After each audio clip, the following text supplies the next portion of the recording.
Welcome to Your Cyber Path, the podcast that helps you get your dream cybersecurity job by sharing the secrets of experienced hiring managers and top cybersecurity professionals with you. Now, on to the show.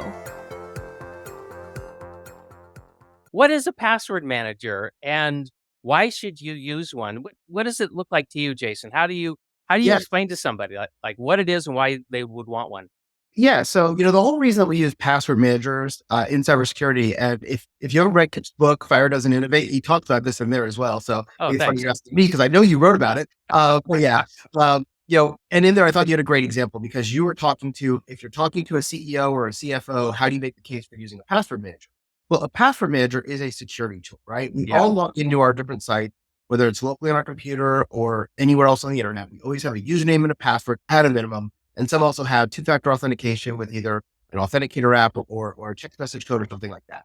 But the problem is every site should have a different password, right? Yes. You use your password on every site. So my password for Facebook and Google and Yahoo are all the same. And Yahoo gets hacked. Guess what? Now you can get into my bank, my Google, my Facebook, and all the other stuff, right? Because all that stuff is using the same password. So we always tell you in security, use a separate password for each thing. Well, the problem with that is, as we said earlier, I had 500 passwords. I can't remember 500 passwords. So the old days, what we used to tell people was, for password managers were a thing, we'd say, hey, if your password is password, then create like a 2 or 3 digit code at the beginning or the end of your password.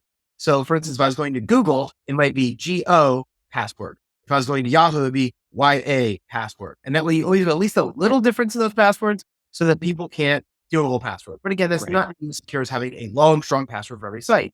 But if I have a password like XY1258432 GQF, I'm not going to remember that for each site. So with a password manager, you can create a unique password for each site, and it keeps it in basically a vault. So if you think about like a drawer in your filing cabinet, you just have a piece of paper for every site, and each paper has your password written on it. Now, this is actually a digital password. And so you then collect that and all in one big thing, which we call a vault, password vault, and you lock that and encrypt it using one master password. So now instead of having to remember 500 passwords, I can remember one long, strong password, which in my case is something like 18 characters with numbers, letters, and special characters. And that works great. And so when I want to log into a website like Facebook or, yourfirepath.com or whatever, I go to the login screen, I click on the username, and it will bring up a little prompt saying, do you want to fill this in with Bitwarden, LastPass, OnePass, whatever it is. Yeah. And you say fill, and it would put in your username and password for you without even knowing what that password is. Like I don't have to see it each time. And then you hit login and you're logged in. So it's a really great tool from a convenience perspective. But it's also a really great tool from a security perspective. And the cost on these things is really, really low. Yeah. There's a lot of great free ones out there as well. Yeah. Kit, what are your thoughts? I know I kind of went on a big diatribe, but No, that's great. I really love the way you laid that out. And actually you created this great segue for something that I wanted to point out, which is when I am working with our consulting clients and I'm talking about password managers, I characterize it just as you did. But then I really drive home that last little thing that you said, which is a password manager gives you security, but it also gives you convenience. This is one of those rare things that actually increases your productivity and increases your security at the same time. There are very few things in the security world that will do that. And this is really important because there isn't many things that do that. This is a really great thing for you to pursue with your senior decision makers, so they can see that it is possible to create business value from the money that you spend on cybersecurity. Now, there's other ways to create business value, but this is a great one because people understand increased productivity. That's a very clear case of business value. If you read my book, I talk about 3 other types of business value.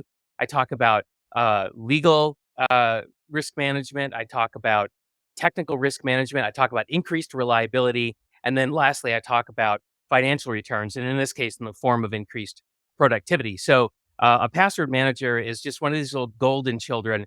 And why should you use one? Well, I think you did a great job of covering that, but I want to unpack that a little bit more too, because it used to be the case 10 years ago. I remember this distinctly. In 2012, I read an article in Wired magazine about a guy named Matt Honan, I think was his name, and he was completely hacked.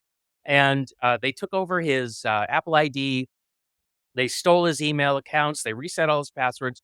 And he wrote about this in this really long article. And that's when I finally realized, holy crap, the threat is like really gotten intense on stealing your digital identity, I'd better up my game and start using a password manager. And that's when I started doing it.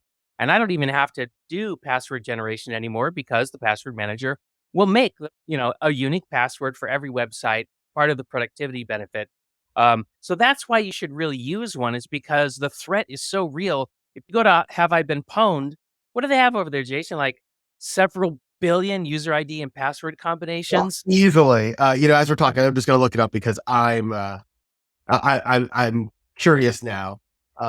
So if I go to haveibeenpwned.com, you can see that it says they have 12.5 billion pawned accounts at this point. Right. So these are authentication databases that have been stolen from various websites and released on the dark web. And so it's a good bet that at least one user ID and password that you've used in the past is in that database. And guess what? That just becomes this massive, identity theft gun that criminals can point at a bank or a credit union or wherever and try to impersonate you. So the stakes have been raised, and that's why you should use a password manager.